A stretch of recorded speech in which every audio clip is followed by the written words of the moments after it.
Olá, meus amigos, tudo bem com vocês? Vamos dar continuidade aos nossos estudos e agora falando sobre um importante direito fundamental, hein? E também, por que não dizer, um direito humano. Hoje, pessoal, nós vamos estudar aqui agora os direitos de nacionalidade. Não, aqui no quadro, direitos de nacionalidade, ok? Direito de nacionalidade. Esse é o nosso tema de estudo, ok? Na nossa Constituição, a nacionalidade, ela está prevista lá no artigo 12, ok? Então, vocês podem acompanhar aí o nosso estudo, observando aí o artigo 12 da Constituição Federal. Agora, olha só, gente. Eu disse para vocês aqui agora que a nacionalidade é um direito fundamental, ou seja, a gente sabe que os direitos fundamentais são aqueles direitos humanos reconhecidos na ordem interna de um Estado, ok? Agora, veja só, como a nacionalidade é um direito humano, ela também está prevista lá na Declaração Universal dos Direitos Humanos. Vamos ver na tela como é que está lá? Olha só, está assim, ó. Artigo 15, primeiro, toda pessoa tem direito a uma nacionalidade. 2. Ninguém será arbitrariamente privado de sua nacionalidade, nem do direito de mudar de nacionalidade, ok? Então, isso aí está previsto lá na Declaração Universal dos Direitos Humanos e, traz aqui para mim, está previsto também lá no artigo 12 da nossa Constituição. Mas vamos conceituar esse importante direito? O que seria esse direito de nacionalidade, pessoal? Vem cá comigo, olha só. Direito de nacionalidade é o vínculo jurídico, político, que liga um determinado indivíduo,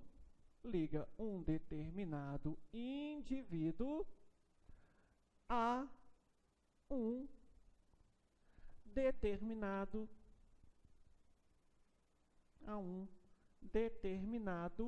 Estado, ok?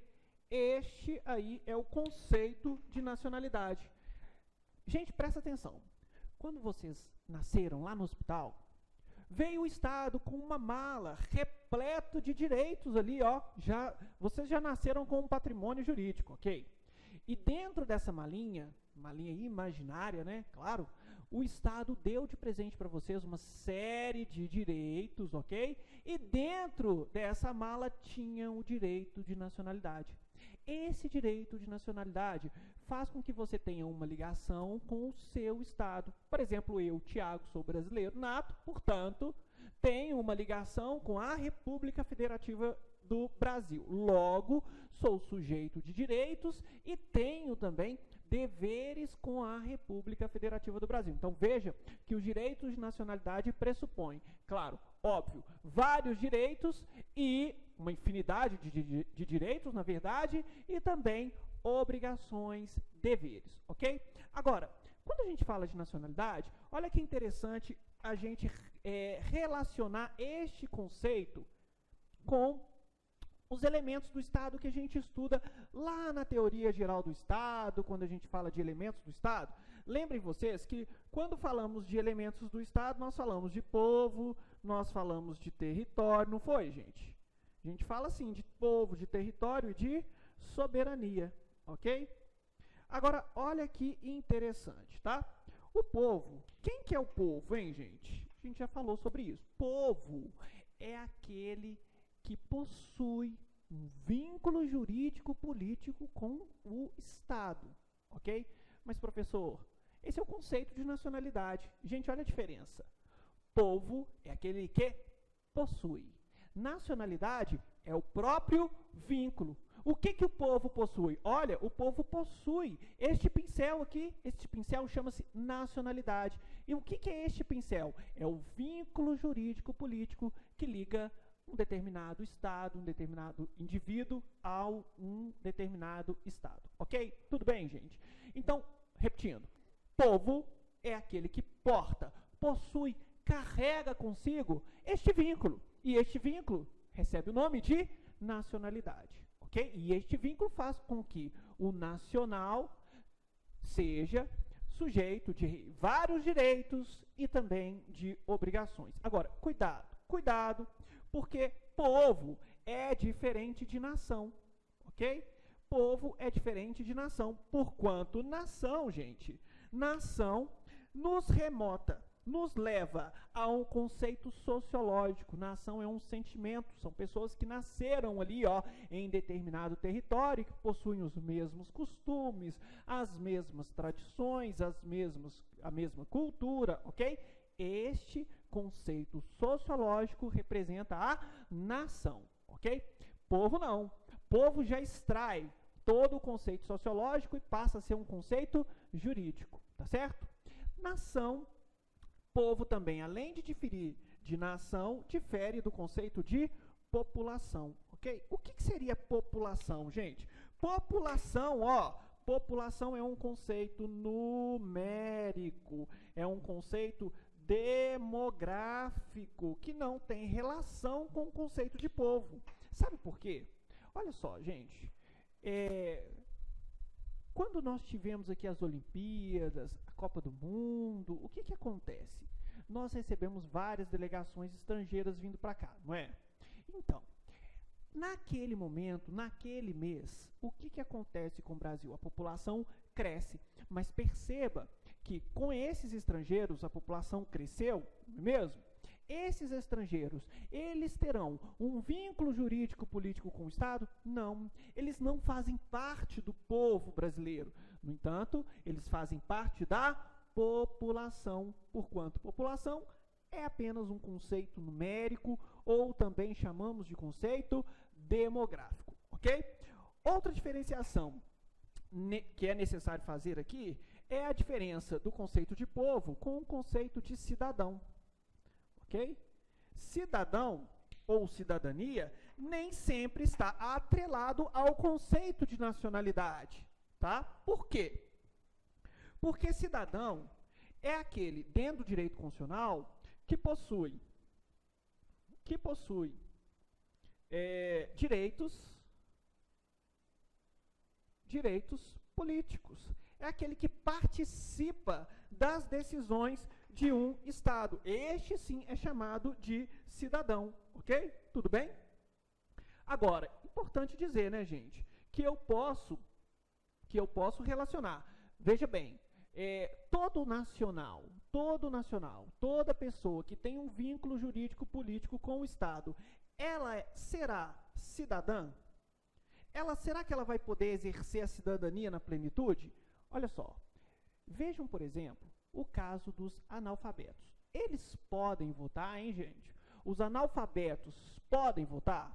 A gente sabe, eles podem votar sim, porém, eles não podem ser votados, eles não podem se candidatar. Portanto, eles não estariam ali exercendo a cidadania plena, mas são cidadãos, ok? Uma criança, ela é considerada nacional, não é? Uma criança nasceu naquele estado, obedeceu lá os critérios de nacionalidade, ela vai se tornar uma nacional ali daquele estado, certo? Correto? Mas será que ela pode ser considerada, para o direito constitucional, uma cidadã? É claro que não, ela ainda não participa dos direitos políticos, das decisões daquele estado, ok, gente? Então, vencido isso, repetindo, temos a nacionalidade como um vínculo jurídico político que liga um determinado indivíduo a um determinado Estado. Agora, olha só, a nacionalidade, assim como ela se relaciona com o conceito, com o elemento de Estado, povo, ela também vai se relacionar com o elemento território, ok? Principalmente no Brasil. Por quê, professor? Porque será nacional daquele Estado, pelo menos aqui na República Federativa do Brasil, esta é a regra e há exceções, e nós vamos estudar essas exceções aqui, é que a regra para ser nacional no Brasil, ou seja, a regra para ter esse vínculo jurídico político no Brasil, é justamente nascer em território brasileiro. Lembrando, né, gente, que território não é só aquele mapa do Brasil, né? Nós temos aí, ó, embarcações, aeronaves, ok? Nós temos inúmeras outras possibilidades de território brasileiro aí que vai fazer com que um determinado indivíduo seja nacional aí no caso da República Federativa do Brasil. É claro, vamos estudar isso aqui daqui a pouco, ok? Vamos estudar os critérios de nacionalidade, como que se dá a nacionalidade na República Federativa do Brasil. Agora, veja, a nacionalidade também é um conceito que está ligado com o elemento soberania. Por quê? Porque os critérios de nacionalidade representa nada mais, nada menos do que um ato de soberania do Estado. Ou seja, cada Estado possui ali a soberania para definir os critérios de nacionalidade, ok? Portanto, a definição dos critérios de nacionalidade cabe a cada um dos Estados, porque eles são soberanos, ok? Tudo bem, gente? Então, ótimo. Vencido essa parte, vamos aqui trabalhar agora. Vamos trabalhar agora com as espécies de nacionalidade, ok? Vamos trabalhar aqui com as espécies de nacionalidade. Espécies de nacionalidade. Beleza. Primeira espécie de nacionalidade que nós vamos estudar é a chamada nacionalidade primária. Nacionalidade primária, também chamada de nacionalidade originária, ok? Essa nacionalidade primária ou originária é aquela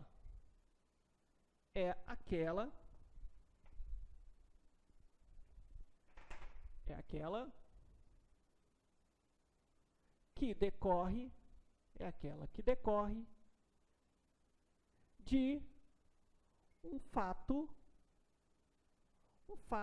natural, ok? A nacionalidade originária, nacionalidade primária, é aquela que decorre de um fato natural. Este fato natural, gente, é o que, hein? É o nascimento, ok? Então, a depender de como ocorreu o meu nascimento, ok?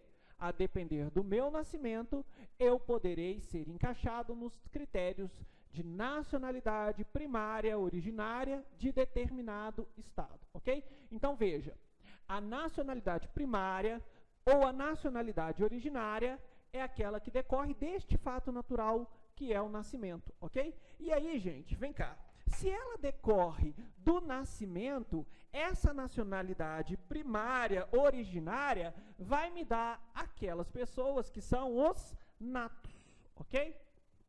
Os natos. E aí, gente, esses natos, eles serão natos por 3 critérios. Eles serão natos pelo critério do ius soli, ok? Que a gente chama de critério territorial, que é a regra aqui no Brasil, inclusive, ou seja, nasceu dentro do território daquele Estado, será considerado um nato daquele Estado, ok? Terá, então, a nacionalidade primária, também chamada de nacionalidade originária, ok? Bom, além do critério do ius soli, nós vamos ter o critério do ius sanguinis. Critério ius solis ou critério do ius sanguinis. O critério do ius solis ou do ius solis é o território. Do ius sanguinis também, assim como do ius solis, decorre deste fato aqui, ó, que é o nascimento, ok?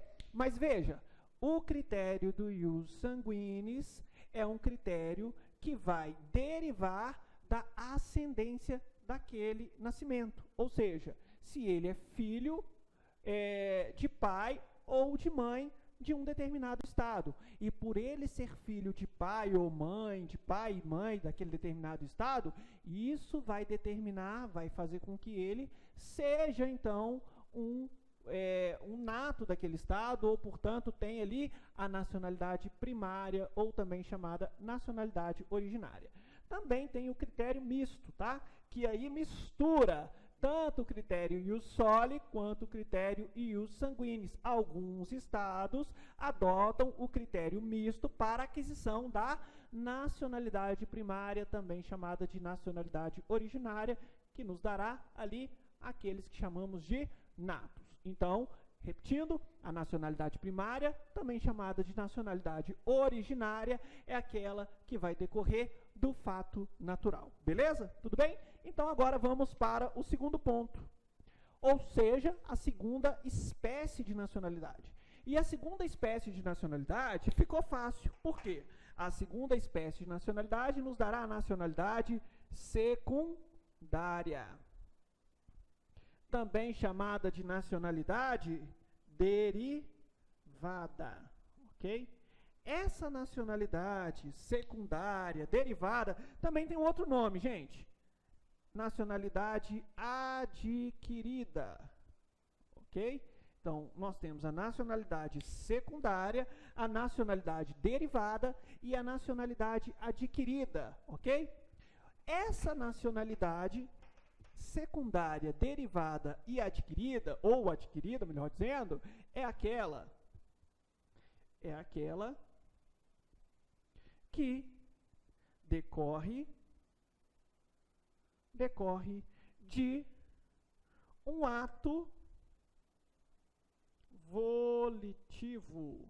É aquela que decorre de um ato volitivo. Gente, o que é ato volitivo? Ora, ato volitivo é vontade. Então, é aquela nacionalidade que irá decorrer da vontade daquele que pretende ser nacional daquele estado, ok? Então, veja que existe a nacionalidade primária, a nacionalidade originária, que decorre de um fato natural, e existe a nacionalidade adquirida, também chamada de nacionalidade derivada, que decorre de um ato volitivo, ou seja, depende da vontade daquele sujeito, depende da vontade daquele indivíduo, ok? E aí, gente, é claro, o nosso Estado vai estabelecer aí tanto regras na Constituição, lá no artigo 12, para a nacionalidade primária originária, ou seja, as hipóteses em que teremos os brasileiros natos, e também vamos tratar aí no artigo 12, especificamente no inciso 2º,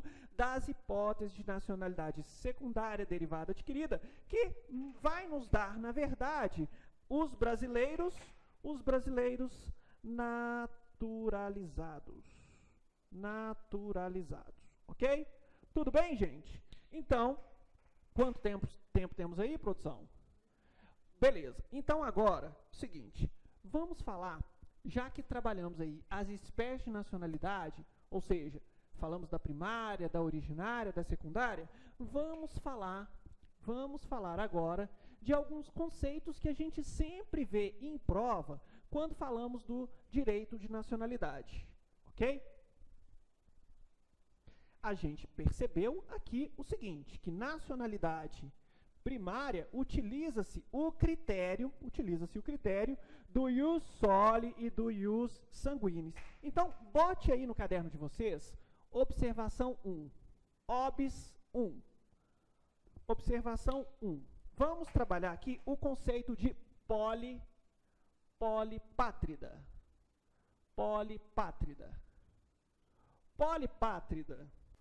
Então, vamos lá, gente, vamos continuar aqui. Polipátrida é aquele indivíduo que se enquadra, é aquele indivíduo, vamos colocar aqui, ó, que em razão do nascimento irá se enquadrar em dois ou mais critérios,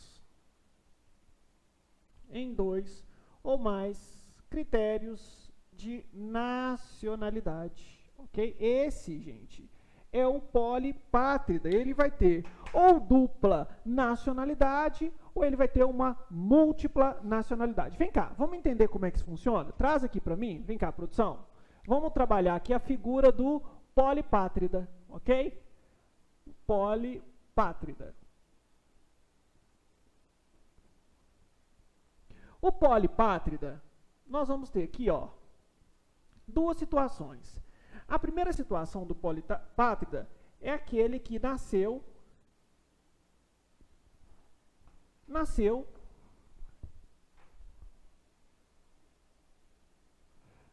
no território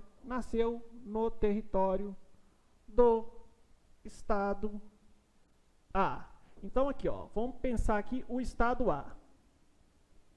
Aqui é o estado A. Esse polipátrida, ele nasceu no território do estado A. Mas sabe o que acontece com o estado A? O estado A adota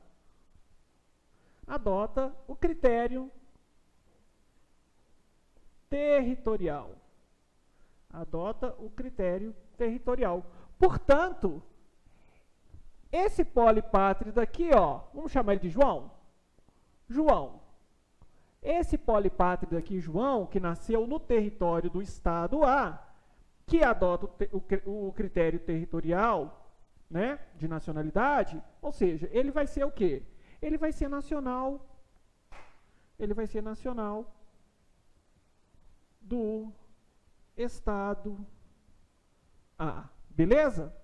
Só que o mesmo João, que é o polipátrida nosso aqui em questão, que nasceu no território do estado A, que adota o critério territorial e que, portanto, é nacional do território do estado A, olha aqui o que acontece. O João, que é o nosso polipátrida, ele é filho de pais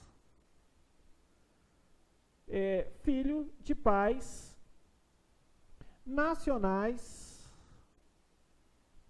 do estado B. E aí, aqui nós temos o estado B. Olha que legal. Estado B. O estado B adota o critério ius sanguinis. Portanto, veja que o nosso amigo polipátrida, o João aqui, ó, ele também vai ser nacional do estado B. Então, pessoal, perceba que o nosso amigo polipátrida, João, nasceu no território do estado A, que adota o critério territorial, portanto, se tornou nacional do estado A. Mas ele é filho de nacionais do estado B, que adota o critério sanguíneos, portanto, também será nacional do estado B. Perceba que aqui, ó, nós temos um caso de dupla nacionalidade. Ou seja, João é polipátrida. Ok, gente? Tudo bem? Entenderam a situação do polipátrida? Agora, além do polipátrida, vem cá. Além do polipátrida, nós temos também a observação número 2. Observação número 2. Obs 2. E aí agora nós vamos falar do nosso amigo apátrida. Apátrida, que também recebe um outro nome, chamado eimatlos, ok? Eimatlos é aquele indivíduo que não se enquadra em nenhum critério de nacionalidade, ok? Vamos entender isso aqui? Gente, o apátrida ou o eimatlos, ele é aquele que não tem pátria, é aquele que não se encaixou, não se enquadrou em nenhum critério de aquisição de nacionalidade, ok? Então, olha só, vem cá. Como é que ficaria a situação do polipátrida aqui, ó? polipátrida não, perdão, apátrida. Como é que ficaria a situação do apátrida, também chamado de eimátulos? Veja que nessa situação aqui, deixa eu apagar para a gente entender.